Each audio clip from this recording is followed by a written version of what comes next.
मैं दिनेश्वर माँ पीताम्बरा एकेडमी पे आपका फिर से स्वागत करता हूँ। आज हम एमपी पुलिस के ओल्ड पेपर का 19 अगस्त 2017 का तीसरा पार्ट करने जा रहे हैं। फर्स्ट शिफ्ट का जो पेपर है उसका तीसरा पार्ट, इसके 2 पार्ट हम पहले कवर कर चुके हैं। आज तीसरे पार्ट में आगे क्वेश्चनों को कवर करेंगे। तो आज का पहला प्रश्न ये रहा, यदि कुछ रुपयों को ए, बी और सी में 5:7:6 के अनुपात में बांटा जाता है, यदि बी को सी से 4500 रुपये अधिक प्राप्त होते हैं तो सी को कितने रुपए मिलेंगे। हम इसे सॉल्व करने से पहले बात करते हैं जिन स्टूडेंटों ने इसके पहला दूसरा पार्ट नहीं देखा है, डिस्क्रिप्शन में आपको लिंक दे रखी है, उस पर आप क्लिक करके पहला दूसरा पार्ट देख सकते हैं। आइए इसका सॉल्यूशन समझते हैं क्या है।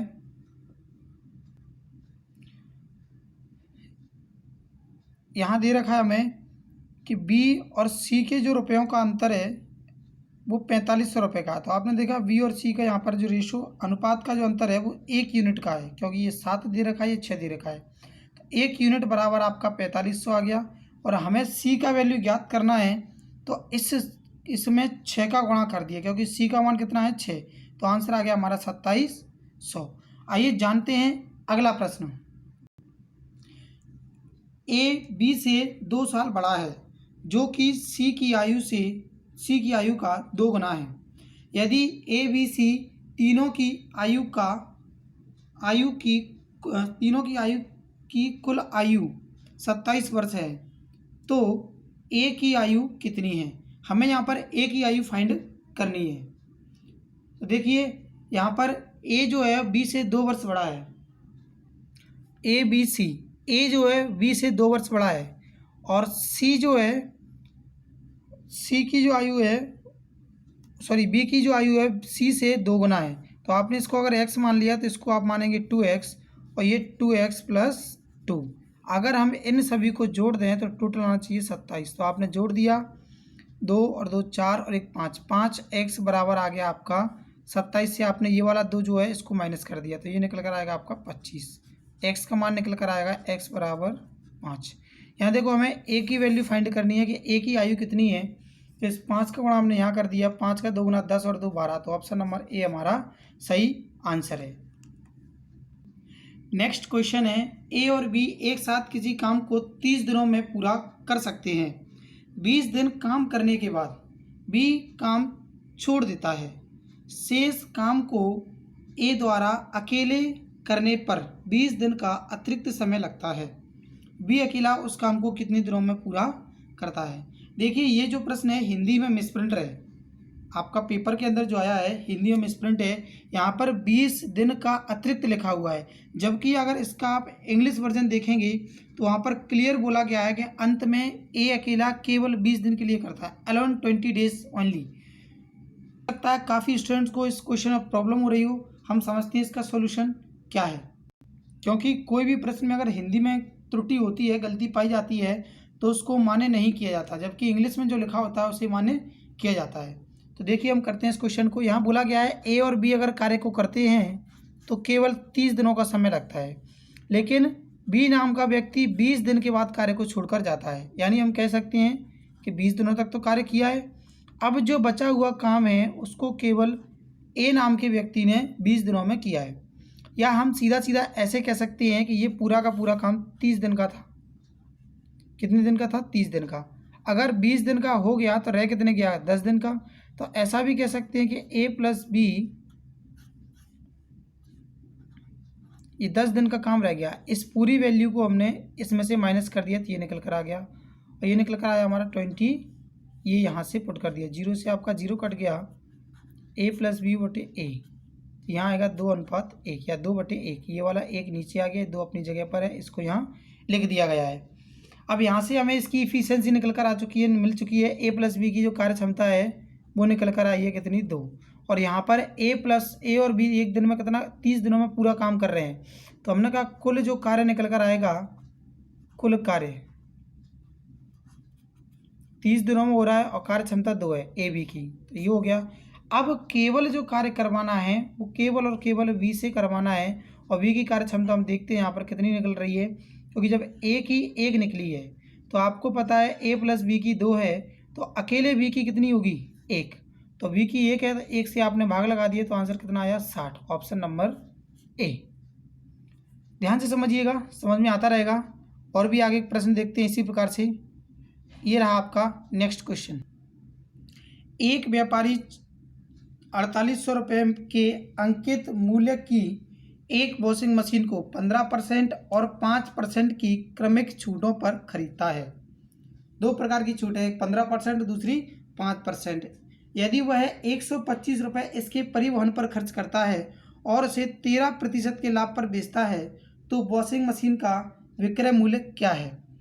देखिए यहाँ पर 4 ऑप्शन हमें दे रखे हैं। तो सबसे पहले हमें दे रखा है अंकित मूल्य, एमआरपी दे रखा है, और हमेशा जो डिस्काउंट दिया जाता है वो एमआरपी पर दिया जाता है। तो आपने देखा एमआरपी दे रखा है 4800 रुपये, 15% का डिस्काउंट दिया गया है तो आपकी कीमत केवल 85% रह जाती है।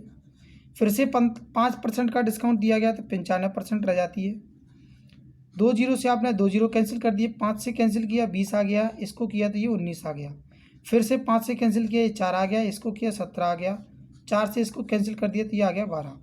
आपने देखा ये जो एसपी निकल कर आएगा, सीपी निकल कर आएगा आपका, तो ये निकल कर आएगा आपका इसका इन तीनों का गुणा कर दिया जाएगा 3876।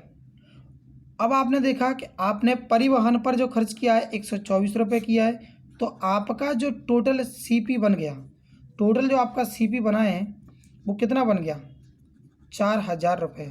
जिस सामान को आप 4000 रुपये में खरीद कर लाए हैं उसे 13% के लाभ पर बेचना है, यानी कि आप इसमें 13% जोड़ देंगे। 13% निकालेंगे तो 520 निकलेगा इसका, तो इसमें जोड़ दिया तो आपका ऑप्शन नंबर बी बनकर तैयार होता है 4520। आइए जानते हैं अगला प्रश्न। स्थिर जल में एक नाव की चाल 10 किलोमीटर प्रति घंटा है और धारा की चाल 5 किलोमीटर प्रति घंटा है। धारा की विपरीत दिशा में, यानी कि अगर आपकी धारा इस तरीके से बह रही है और आपकी नाव भी इधर ही चल रही है, और नाव की चाल को आपने x किलोमीटर प्रति घंटे मान लिया है और धारा की चाल को आपने y किलोमीटर प्रति घंटे मान लिया है। अगर ये दोनों एक दूसरे के साथ चलें तो इन दोनों को जोड़ देते हैं x प्लस वाई। जैसे कि हमने देखा नाव की चाल हमें दे रखी है 10 किलोमीटर प्रति घंटे, धारा की दे रखी है 5 किलोमीटर प्रति घंटे। अगर हम इन दोनों को जोड़ दें,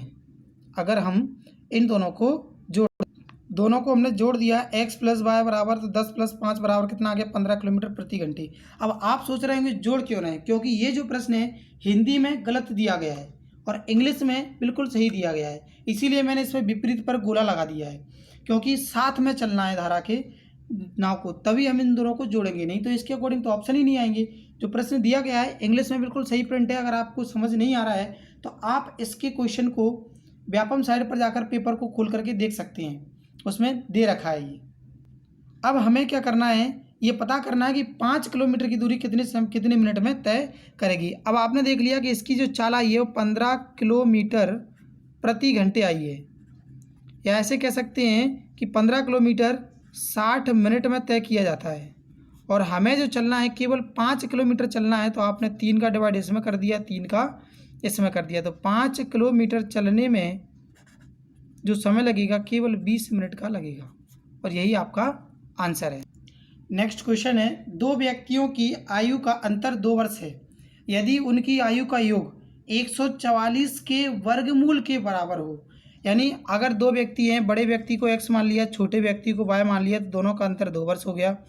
और बड़े व्यक्ति की आयु को x मान लिया, छोटे की को y मान लिया, दोनों को जोड़ दिया, उनकी आयु का जो योग है 144 का वर्गमूल निकालेंगे तो कितना आएगा 12 के बराबर है।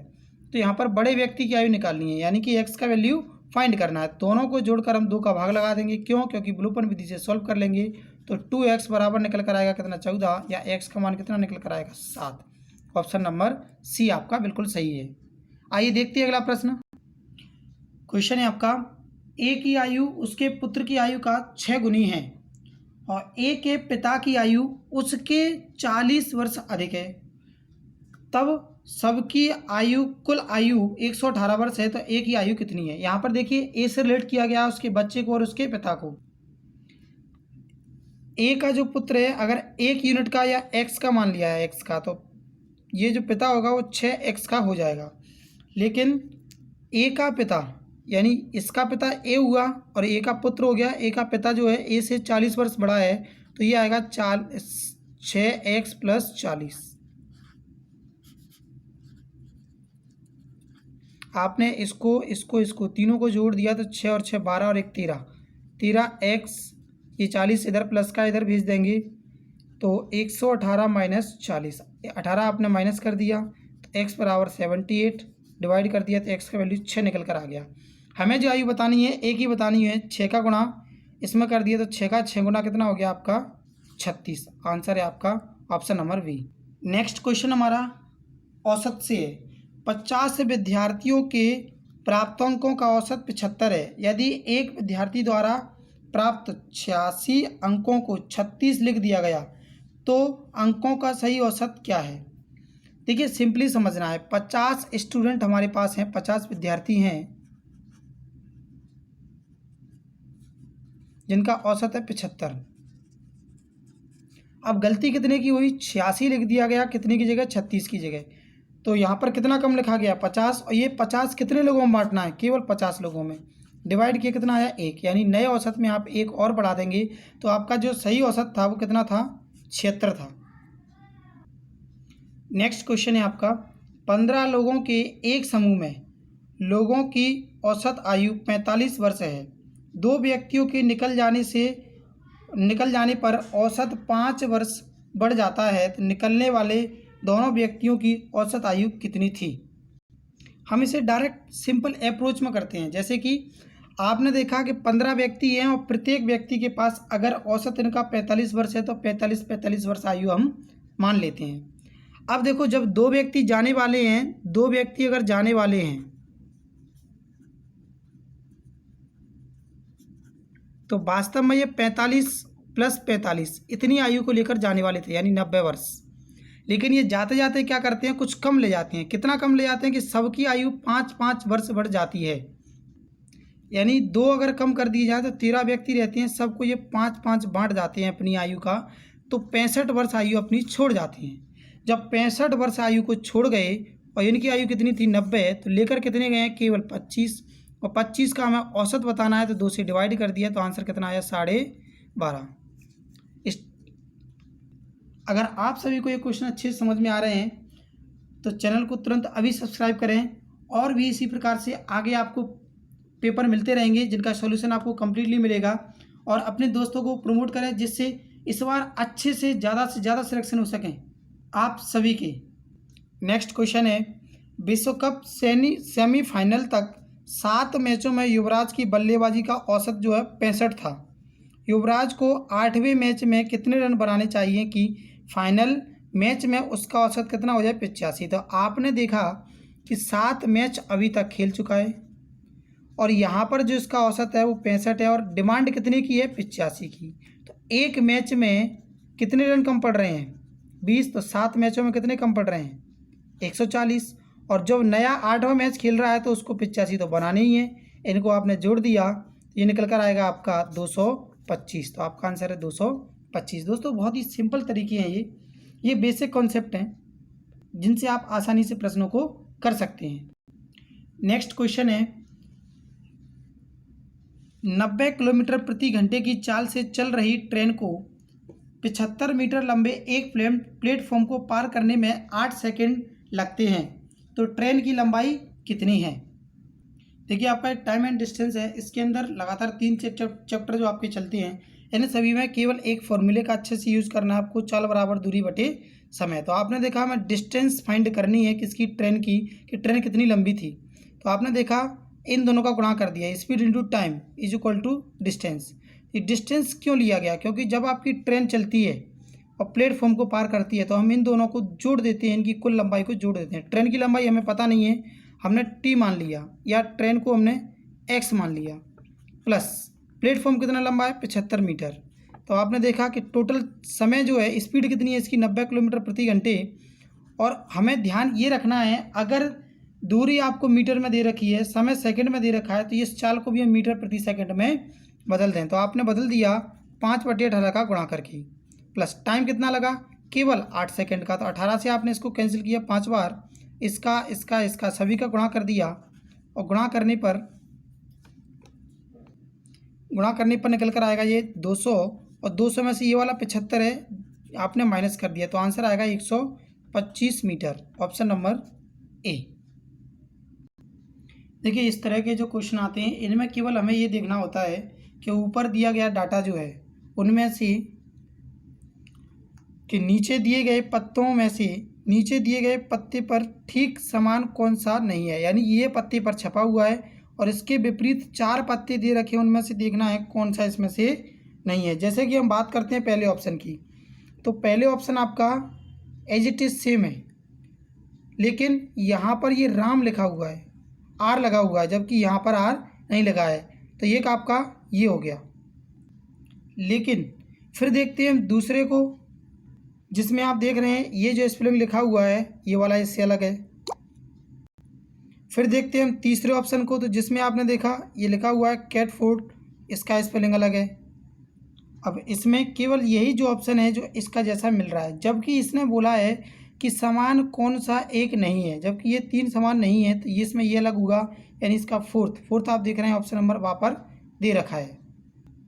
ये क्वेश्चन दे रखा है आपको एलिगेशन का, 50 रुपये प्रति किलोग्राम वाले चावल को 80 रुपये प्रति किलोग्राम वाले चावल में किस अनुपात में मिलाया जाए। कहीं भी किसी भी सवाल में अगर ये लिखा हुआ मिल जाए किस अनुपात में मिलाया जाए, आप तुरंत एलिगेशन मेथड लगा दें, जैसे कि 50 रुपये किलो, 80 रुपये किलो, 60 रुपये किलो, इन दोनों का डिफरेंस 20, इन दोनों का डिफरेंस 10, 0 से 0 कैंसिल, 2:1, यही इसका आंसर है, ऑप्शन नंबर बा।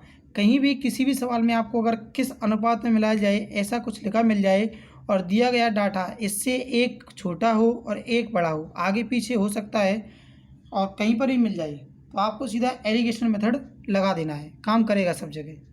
नेक्स्ट क्वेश्चन है आपका सभी का योग निकालना। देखो योग निकालने के लिए हम बैठ करके सभी संख्याओं को जोड़ेंगे तो समय ज़्यादा लगेगा, हमें थोड़ा सा स्पीड में करना है, यूनिट प्लेस के अकॉर्डिंग करना है। जैसे कि आपने देखा लास्ट की डिजिट है उसको जोड़ते हैं हम, तो पेयर बनाकर जोड़ें, जैसे 8 और 9, सॉरी 9 और 1 10, और 10 20, फिर आपने देखा ये हो गया 30 और ये 40, 40 का आपने देख ला 0, तो ये 2 ऑप्शन आपके खत्म होते हैं, इन दोनों में से कोई एक आंसर है। अब 40 का ध्यान रखें, रिमाइंडर 4 मिलाए और फिर आगे करते हैं, तो आपने देखा 6 4 10, इसको और इसको ले लिया 10, फिर आपने देखा 8 और 2 10 ही हो गया, 10 और 10 20, और इसके अलावा आपने देखा और कुछ नहीं है आपके पास, 20 और 8 और 2 ये हो गया 30, 30 और 4 34, 34 से यानी 4 मिला, तो लास्ट का 2 डिजिट आपने चेक कर लिए। अब पूरी संख्याओं को जोड़ना नहीं है, तो आपका आंसर सीधा सीधा निकलता है ऑप्शन नंबर ए। नहीं है तो सिंपली आप पूरी संख्याओं को लिख करके जोड़ सकते हैं, उससे भी आपका आंसर मिल जाएगा। देखते हैं अगला प्रश्न। नेक्स्ट जो क्वेश्चन दे रखा है हमें, यहाँ पर संख्या दे रखी है हमें 1 2 3 4 5 6, 6 संख्याओं को जोड़ना है। अगर इन सभी को जोड़ लिया जाए तो इनका जो सम निकल कर आएगा 486, उसमें अगर आप 6 से डिवाइड करेंगे तो ये निकल कर आएगा 41, आपका आंसर है 41। नेक्स्ट क्वेश्चन है, एक परीक्षा में 36% विद्यार्थी अंग्रेजी में, तो आपने एक ब्लॉक बना लिया, इंग्लिश का है अंग्रेजी का, और 40% विद्यार्थी हिंदी में फेल हो जाते हैं, और यदि दोनों विषय में फेल होने वाले विद्यार्थी 20% है, तो आपने देखा इसको हमने हिंदी बना दिया, ये 40% फेल हो रहे हैं, लेकिन दोनों में कितने हो रहे हैं 20%, तो 20 यहाँ लिख दिया, तो आपने देखा 36 से अगर 20 घटा दिया जाए तो यहाँ 16 निकल कर आएगा, 40 से 20 घटा दिया जाए तो 20 यहाँ निकल कर आएगा। इन सभी को जोड़ दिया तो 56% ऐसे विद्यार्थी हैं जो क्या हो गए हैं, फेल हो गए हैं। तो आपको पता है टोटल विद्यार्थी 100% होते हैं, 100 में से आपने इसको माइनस कर दिया तो ये निकल कर आएगा 44%। 44% ऐसे विद्यार्थी हैं जो पास हो चुके हैं, ऑप्शन नंबर वी आपका आंसर सही है। देखते हैं अगला प्रश्न। अगला क्वेश्चन है, एक त्रिभुज का क्षेत्रफल 150 मीटर स्क्वायर है, इसके आधार और ऊंचाई का अनुपात 3:4 है, तो इसके आधार की लंबाई क्या होगी। देखिए एक त्रिभुज बना लिया हमने जिसका आधार 3x और ऊंचाई को 4x मान लिया है। यहाँ क्षेत्रफल 150 मीटर स्क्वायर दे रखा है तो 150 लिख दिया है। 1/2 आधार गुणा ऊंचाई। आधार आपको कितना है 3x, ऊंचाई कितनी है 4x। तो आपने देखा यहाँ 3 से इसको कैंसिल किया तो ये आ गया 50, 2 से इसको कैंसिल किया तो 2x और 2 से फिर से कैंसिल किया तो ये आ गया 25 और ये बन गया हमारा x स्क्वायर। तो x का जो वैल्यू निकल कर आएगा वो कितना आएगा 5। और हमने जो आधार माना है वो कितना माना है 3x। 5 का गुणा 3 में कर दिया तो आंसर आएगा 15x। यहाँ पर गुणा कर दिया हमने। ये फिर से वही क्वेश्चन का आपका टाइप बनता है कि इसमें हमें क्या करना है, गलत संयोजन पहचानना है। यानी अलग अलग ये एक सीरीज़ दे रखी है, इन चारों में से कोई एक अलग होगा उसे पहचानना है। तो आप देख रहे हैं इसमें ये अलग है, यानी तीसरा थर्ड वाला ऑप्शन नंबर आपके कहाँ आता है ए पर। तो आपका आंसर है option number A. Next question है आपका, एक्स अपने माल को वाई से 20% सस्ता। तो एक्स का जो माल है वो वाई से कितना 20% सस्ता यानी 80% पर बेचेगा। या आप लिख सकते हैं एक्स बराबर 4/5 और जेड से 20% महंगा। जो एक्स है वो जेड से 20% महंगा यानी कि ये 120/100। इसको कैंसिल आउट किया तो एक्स बराबर निकलेगा 6z/5। आप देख रहे हैं एक्स बराबर है तो वाई इसका वैल्यू इससे बराबर कर दिया तो 5 से 5 कैंसिल हो गया तो ये निकल कर आएगा y/z और 6/4। ये वैल्यू पूरा जेड को आपने नीचे भेज दिया, यहीं पर है, इस 4 को नीचे भेज दिया, कैंसिल आउट किया 3/2। तो यहाँ पर आपको ये बताना है जेड का माल वाई के माल से कितना महंगा अथवा सस्ता है। जेड का माल बताना है। जेड का माल आप देख रहे हैं वाई से कितना सस्ता महंगा है। वाई से कंपैरिजन करना है तो 3 पर 1 कम है, क्योंकि 3 रुपये वाई का कीमत है तो एक जेड का कितना है 2, तो 1 कम हो रहा है। तो आपने देखा इसको परसेंटेज में बदलते हैं। वैसे भी 1/3 फ्रैक्शन वैल्यू होता है आपका 33 सही 1/3। तो इसका जो आंसर निकलेगा आपका 33.33%। क्वेश्चन में दे रखा है 2004 में एक नई टी शर्ट की कीमत 250 रुपये थी, जबकि 2005 में यह 400 रुपये की हो गई। तो आपने देखा 2004 में जो 250 रुपये की है और 2005 में वही कितने की जाती है 400 रुपये की। इन दोनों में जो डिफरेंस है वो कितने का है 150 का। कितने पर 250 पर गुणा कर दिया 100 का। इसको इससे कैंसिल आउट किया आपने तो ये 3 बार ये 5 बार, 5 से इसे किया 20, 20 का 3 गुना होता है आपका 60। तो आंसर आएगा आपका 60% ए। इसका चौथा पार्ट आएगा कल, तब ये आपका पूरा का पूरा आपका चैप्टर ये पहला सेट कंप्लीट हो जाएगा, जिसके अंदर आगे के आपके 30 प्रश्न और रहेंगे साइंस एंड मैथमेटिक्स के। Thank you, sign out. इसी प्रकार से देखते रहें, शेयर करते रहें, सब्सक्राइब बढ़ाते रहें।